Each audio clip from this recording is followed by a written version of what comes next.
j'ai dit, la troisième étape, j'ai parlé de la sanction, la récompense. Oui, lorsque vous arrivez à identifier ceux de vos enfants, ceux des enfants de la patrie qui montrent les signes du patriotisme, il faut les identifier et il faut les récompenser. Et la récompense doit être une récompense transversale. C'est-à-dire que vous devez non seulement les récompenser eux, mais toutes les personnes qui ont été mises à contribution pour que la chose devienne possible. J'ai suivi récemment, je crois qu'ils ont récompensé le président Louis Vavoni. Louis Vavoni pour sur de ponctualité. J'ai vu ça rapidement dans les journaux qu'il était ponctuel et ils l'ont récompensé. Quand vous voyez ça, vous allez penser que c'est de la banalité. Mais ça a tout son sens. Ça veut dire que quoi? Ça veut dire qu'on est en train de dire dans la pensée des plus jeunes, il est la deuxième personnalité du pays. Il est le patron à l'Assemblée nationale, mais même avec ça, il vient à l'heure. C'est trop fort comme message. Il vient à l'heure au boulot. Mais s'il vient à l'heure, lui, il a été célébré. Mais il faudra-t-il encore qu'on célèbre son chauffeur? Le chauffeur doit être célébré, même si ce n'est pas de façon ouverte. On doit attribuer, j'appelle ça, une récompense symbolique à son chauffeur, à toutes les personnes, peut-être c'est sa femme ou madame, toutes les personnes qui doivent se réveiller le matin pour lui apprêter quelque chose et pour lui repartir. Toutes les personnes doivent avoir des récompenses symboliques. Parce que cette récompense symbolique, ne pas le donner, ça crée de la frustration. C'est comme ce que je disais par rapport au prix Nobel. Si le gars finit tout, si après les 1 km dont j'ai parlé par rapport à la réflexion, on a le prix Nobel, et que vous ne récompensez que la dernière personne, alors le travail que nous avons fait, c'est ça pas normal. Vous devez récompenser tout le monde. Et dans l'autre sens, ça va être la même chose. Si ça est de sanctionner, il faudra également sanctionner de façon transversale. Si on le fait comme ça, vous allez décourager les choses. Je vous donne un exemple pour la sanction. Imaginons que vous êtes dans une maison, vous soyez locataire, co-locataire dans une maison avec 4 pièces, et que vous êtes le premier. Au fond là-bas, tous les jours vous entendez les cris d'enfants. C'est-à-dire qu'on bastonne quelqu'un. Il y a la domestique qui de l'autre côté est tout le temps frappée. La seule récompense de cette fille, c'est la bastonnade. C'est la psychose, matin, midi, soir. Mais vous, de votre position, de votre sang, mais vous entendez les cris. Ces cris doivent vous parvenir en tant que cris de détresse. Pour dire, en tant qu'humain, je vais chercher ensemble avec les autres locataires, si vous ne voulez pas aller seul, allons voir ce qui se passe là-bas. Parce que ne pas le faire, un jour, ces personnes qui bastonnent, qui maltraitent la fille, peut-être même sans le savoir, pourront lui porter un coup qui pourrait être peut-être fatal. Parce que quand vous avez l'habitude de jeter un coup, de jeter un objet, l'objet qui vous vient, l'objet le plus proche de vous, si vous avez l'habitude de jeter à la fille, mais un jour vous lui jeterez un couteau qui va se planter dans son ventre. Et ce jour-là, vous allez vous retrouver en prison.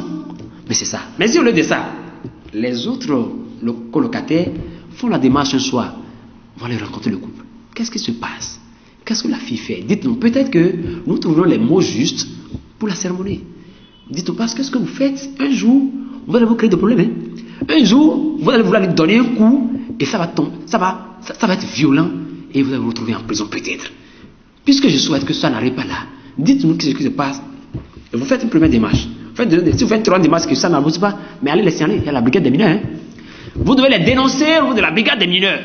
De sorte que l'on ne sache pas celui qui a sous anonymat. Vous dites, ne dites pas que c'est moi. Vous dénoncez. Parce que le fait, c'est les sauver en fait. Mais si vous ne faites pas ça, et qu'un jour, cette fille-là décède parce qu'on lui a porté un coup fatal, moi, je prendrai le couple là, je prendrai tous les locataires. Parce que vous ne pouvez pas me dire que pendant tout ce temps, vous n'avez pas appris. À moins que vous arrivez à me démontrer que 24 sur 24, vous n'avez jamais été témoin, tout au moins auditif, de la détresse de cette fille. C'est ce que j'appelle la sanction. Cette sanction, je ne dis pas qu'ils vont aller en prison forcément, mais ça peut être une sanction symbolique pour dire que quand on vous voit quelque part, c'est ça aussi le patriotisme, c'est qu'ils ont remarqué, ils ont observé, ils se sont sentis consternés par la détresse de cette fille et ils ont réagi. C'est ça le développement, c'est ça le patriotisme. Troisième point. Et quand on a fait tout ça maintenant, j'ai dit il faut une bonne dose de volonté politique, c'est tout. Tout ça doit être trempé dans la volonté politique, ça veut dire que le gouvernement doit accompagner. Voyez? Et quand on l'accompagne, il faut faire on fait des évaluations à mi-parcours. Lorsqu'on définit un cadre, lorsqu'on définit une politique de développement, après 2 ans, on fait un bilan. Est-ce que ça avance? Ça n'avance pas. Si vous voyez que ça n'avance pas, on modifie et on continue. Si nous faisons ça, je vous dis, d'ici 18 ans, c'est-à-dire d'ici 2040, Dieu me prête vie. Je ne sais pas si j'ai bien fait le calcul.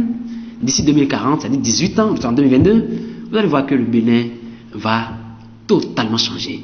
Du point de vue de la réflexion, du point de vue du comportement, du point de vue du paysage, tout va changer et nous allons devenir un vrai état de développement, un vrai état de démocratie. C'est ce que je souhaite. Et c'est pourquoi quand il s'agit des questions de développement, je suis passionné. Je souhaite que de plus en plus de jeunes, les jeunes que nous soyons, que nous sommes, je souhaite que nous construisons des groupes de réflexion et que nous réfléchissions ensemble sur le bien de Dieu. Parce que quoi qu'on dise, ceux qui sont là aujourd'hui vont partir un jour. Et ce sera vous, et ce sera moi. Ce sera nous qui sommes là. Ce sera nous qui devrions, n'est-ce pas, prendre les rênes et diriger ce pays. Mais si nous aussi n'avons pas pris le temps de nous y préparer, comment est-ce que vous direz? Non, il n'y a pas de génération spontanée, il n'y a que tout se prépare, tout se fait de façon méthodique. Voilà ce que j'ai à dire par rapport au patriotisme.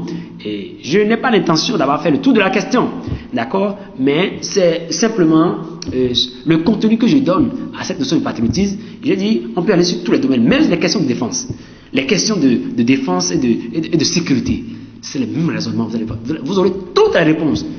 Je pense que nous en avons suffisamment dit et que nous pouvons nous arrêter là et que Dieu nous bénisse les Béninois et que Dieu bénisse le gouvernement et que nous continuions à être de patriotes pour notre pays, pour notre patrie et pour l'Afrique afin que nous aussi, comme les autres pays, nous soyons de grands états de démocratie et de développement.